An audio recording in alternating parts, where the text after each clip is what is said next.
नमस्कार, देवभूमि चैनल में आपका स्वागत है। आज के इस वीडियो में हम बात करेंगे कि नवरात्रों में हमें किन नियमों का पालन करना चाहिए, किस प्रकार से व्रत करना चाहिए और अगर हमें मासिक धर्म की समस्या हो गई है तो हम घट स्थापना कैसे करें, व्रत करें या ना करें, और अगर व्रत करते हैं तो वह माना जाएगा या खंडित माना जाएगा, पूजा किस भाव से करें, साथ ही कन्या पूजन हम किस प्रकार से करें और किस प्रकार से हम अपने व्रत को सही प्रकार से पूरा करें। नवरात्रि व्रत के 9 नियम इस प्रकार से हैं। पहला नियम कि पूजा पाठ में मंत्र उच्चारण के समय गलतियां ना हों और ना ही आप बीच में किसी से बातें करें। दूसरा नियम, पूजा स्थल और घर में गंदगी बिल्कुल भी ना हो। कहने का तात्पर्य है कि पहले घर में झाड़ू और सफाई पोछा करके उसके बाद ही आप घर में पूजा करें। तीसरा नियम, व्रत करने वाले को गंदे या बिना स्नान किए वस्त्र नहीं पहनने चाहिए। चौथा नियम, दिन में नहीं सोना चाहिए नवरात्रि व्रत के दौरान। पांचवा नियम, मांस, मदिरापान व सहवास नहीं करना चाहिए। छठा नियम, निराहार रहें तो कोई बात नहीं, परंतु अगर फलाहार कर रहे हैं तो सिर्फ 2 बार फल खाएं। अगर बुजुर्ग हैं या किसी तरह से अस्वस्थ हैं तो आप 2 या 3 बार फलाहार ले सकते हैं। 7वां नियम, खाने में अनाज, नमक का सेवन नहीं करना चाहिए। कुट्टू का आटा, सामक के चावल, सिंघाड़े का आटा, साबूदाना, सेंधा नमक, फल, आलू, मेवा, मूंगफली और काली मिर्च का सेवन आप कर सकते हैं। धनिए में आप जो धनिया पत्ती होती है वह वाला धनिया आप इस्तेमाल कर सकते हैं। नमक के लिए सेंधा नमक और मिर्च के लिए काली मिर्च का ही प्रयोग करें। 8वां नियम, दुर्गा चालीसा, मंत्र, सप्तशती पाठ या चंडी पाठ पढ़ रहे हों तो इसके नियमों का पालन अवश्य करें। पढ़ते हुए बीच में किसी दूसरे से बात ना करें। आखिरी नियम, नवरात्रि में दाढ़ी, नाखून, बाल नहीं कटाने चाहिए। अब हम बात करेंगे कि मासिक धर्म के दौरान हमें किन सावधानियों का ध्यान रखना है नवरात्रों में, या ये कहें कि नवरात्रों में अगर हमें मासिक धर्म की परेशानी होती है तो हमें पूजा किस प्रकार करनी है, व्रत किस प्रकार करनी है, हमारा व्रत माना जाएगा या नहीं माना जाएगा।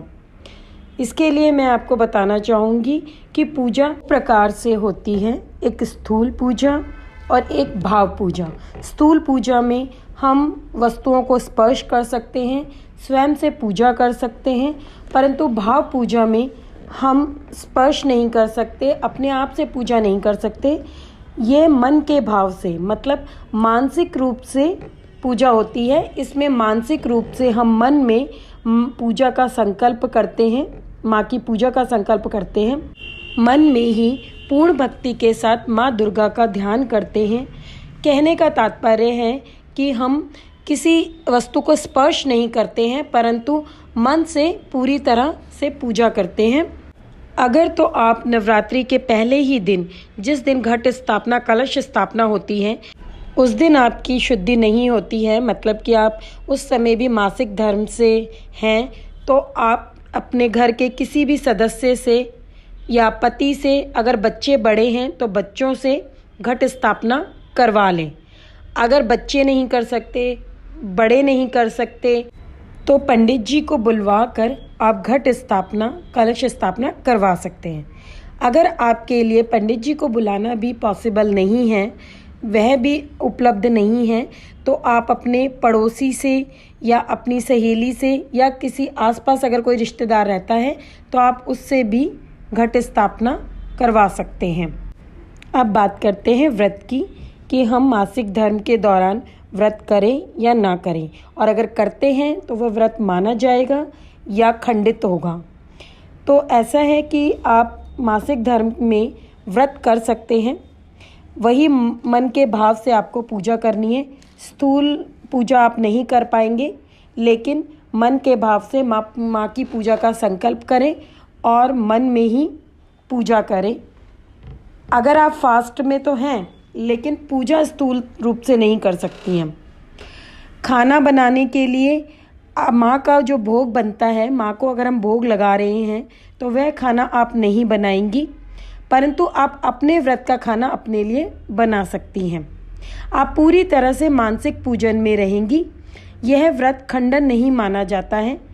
जब आप शुद्ध हो जाएं, उसके बाद बाल धोकर आप पूजा शुरू कर सकती हैं। यह तो बात हो गई कि घट स्थापना के दौरान अगर आप शुद्ध नहीं हैं तो घट स्थापना या कलश स्थापना कैसे करें। घट स्थापना आपने कर ली है, परंतु उसके बाद अगर आपको मासिक धर्म की परेशानी होती है तो उसके लिए भी यही है कि आप अपने घर के किसी भी सदस्य से पूजा करवा सकते हैं साधारण तरीके से, जैसे कि माँ के आगे जोत जला दी और धूप बत्ती कर दी।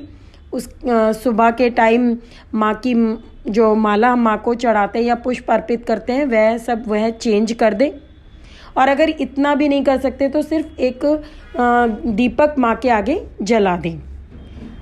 अब मैं आपको बताना चाहूँगी कि अगर आपके सारे नवरात्रे ठीक से हो जाते हैं और कन्या पूजन के समय आपको मासिक धर्म की परेशानी होती है तो आपको क्या करना है। उस समय आप बाज़ार से सामान मंगवा लें और साथ में सूखा खाना मंगा लें। अगर आप कोई वस्तु बच्चों कन्या को देना चाहते हैं तो वह भी मंगा लें, और नहीं तो सूखा खाना या फल भी आप दे सकते हैं। फल और दक्षिणा घर के किसी भी सदस्य से कन्या को दिलवा दें और वही सदस्य कन्या के पैर छू के आशीर्वाद ले लेंगे। आप दूर से हाथ जोड़ के माँ का आशीर्वाद ले सकती हैं। आप कन्या को स्पर्श नहीं कर सकती और ना ही उनको अपने हाथ से सामान दे सकती हैं। अगर किसी भी प्रकार का कोई भी संदेह अभी भी आपके मन में हो तो आप कमेंट करके हमसे पूछ सकते हैं। और अगर अभी तक आपने मेरे चैनल को सब्सक्राइब नहीं किया है तो मेरे चैनल को सब्सक्राइब कर लीजिए।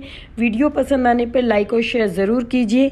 साथ में आपके पास जो बेल का बटन होता है उसको ज़रूर आप दबा दीजिए, जिससे कि आपको सारी अपडेट टाइम से मिलती रहे। जय माता दी।